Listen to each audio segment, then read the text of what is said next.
Are you on the left or are you on the right? That has always been the great political question, and I'm not sure that it is very relevant anymore.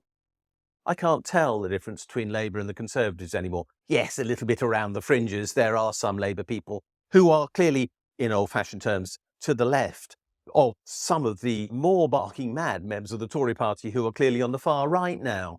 But overall, they both seem to be dedicated to the same fundamental economic policy these days, which is all about austerity.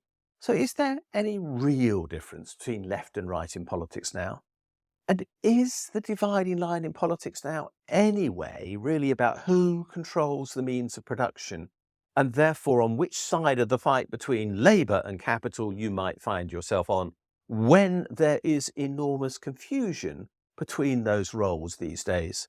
Instead, there are much more important divides in politics these days. And that's what really concerns me.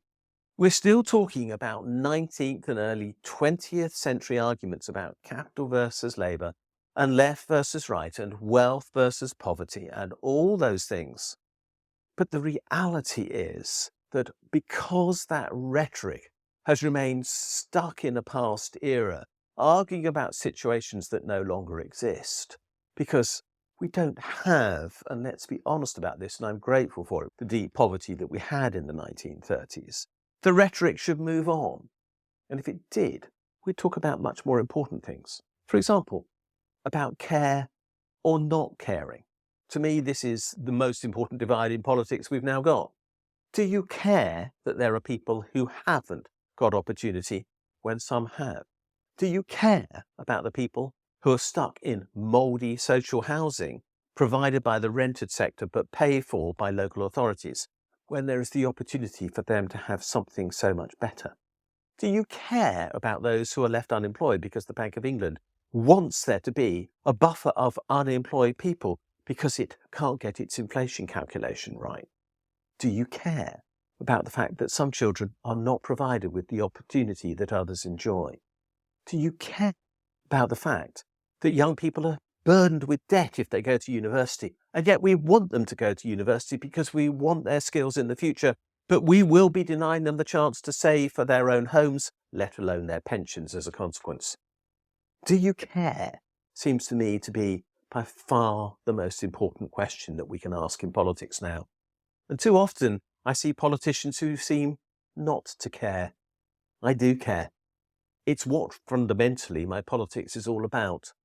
I will always be on the side of the underdog. I have a bias to the poor. I have a bias towards the young because I can see that what my generation has done to the world that we live in that is not providing them with the opportunities that they need into the future, particularly when it comes to climate change.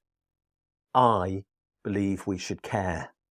And that, to me, is where we should be going and how we should be talking about the dividing lines in politics in the future, if we are to have a politics that makes sense for the 21st century. Because whether you care or not defines how you allocate the resources within society.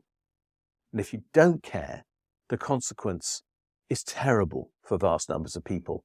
And if you do, you can make the lot of humankind better. Which side are you on?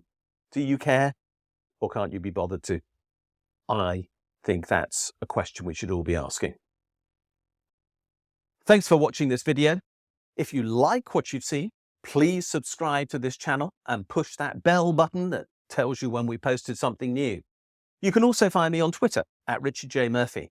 And more importantly, you can follow my blog, the Funding the Future blog.